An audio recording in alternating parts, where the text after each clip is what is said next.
Congress Congress solution कैसे बन के आएगी?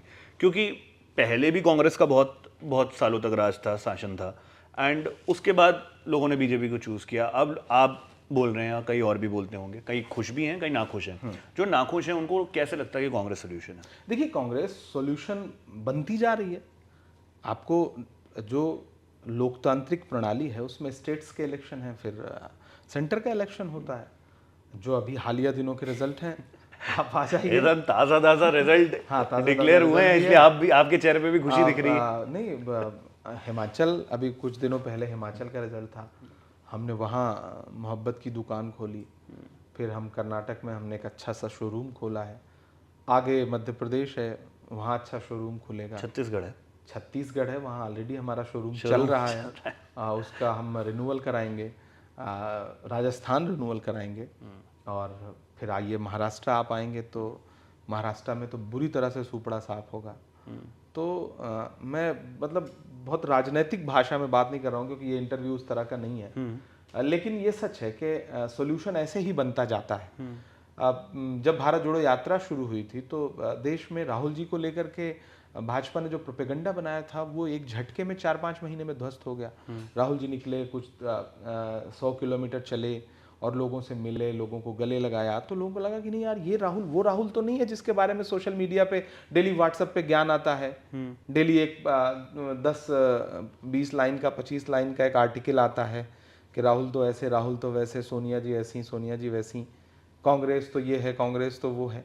लेकिन जब लोगों ने, अब चूंकि सोशल मीडिया है, मीडिया ने उन खबरों को कम दिखाया, उसके बावजूद सोशल मीडिया के जरिए वो खबरें देश के एक एक व्यक्ति तक पहुंची, तो उन्होंने देखा कि नहीं यार, राहुल गांधी तो बहुत अलग व्यक्ति है। राहुल गांधी तो बहुत सामान्य, बहुत सादा सा, जिसके बारे में प्रधानमंत्री जी, गृह मंत्री जी कहते थे कि वो तो शहजादा है, तो राजकुमार साहब अपने भाषणों में यही कह के संबोधित करते थे, याद होगा आपको। लेकिन लोगों ने देखा कि यार वही राजकुमार सड़कों की धूल फांक रहा है, एक जूता भी नहीं बदल रहा है, एक टी शर्ट। आप अंदाजा लगा सकते हैं कि जहां प्रधानमंत्री, बट ये तो ब्रांडिंग है, ये ब्रांडिंग के पॉइंट ऑफ व्यू से ब्रांडिंग, आप 10 लाख का सूट पहनना कौन सी ब्रांडिंग है? 10 लाख का सूट प्रधानमंत्री ने पहना ना, मोबाडो की घड़ी पहनी ना, चश्मा महंगा पहन रहे ना। तो जिस देश में 80 करोड़ लोग 5 किलो राशन पे जिंदगी गुजार रहे हैं, वहां प्रधानमंत्री अपनी महंगी ब्रांडिंग क्यों कर रहा है? क्यों? क्योंकि वो उद्योगपतियों के करीब दिखना चाहता है। लेकिन हमारा नेता गरीबों के करीब दिखना चाहता है, उसके दिल में गरीबों के लिए प्यार है, तो वो गरीबों की तरह जिंदगी को बहुत सामान्य तरीके से जीता है। उसकी गाड़ियां बहुत महंगी नहीं है, उसके जूते महंगे नहीं है, उसकी टी शर्ट बहुत सामान्य है। तो राहुल जी ने देश को एक नई दिशा दी, और सरकार के खिलाफ लोगों में गुस्सा था, लेकिन मीडिया उस गुस्से को कवर करता है, ध्यान हटाता है। आप सवाल पूछोगे कि गैस सिलेंडर जो है वो 400 रुपए का मिलता था UPA 2 के दौरान, 1150 का कैसे मिलने लगा? तो फिर स्मृति ईरानी जी एक प्रेस कॉन्फ्रेंस करके बताएंगे कि मैंने तो प्रियंका गांधी को जो है ना नमाज पढ़ते हुए देखा था। अब आप गैस सिलेंडर पे बात मत करो, आप बात करो नमाज पे।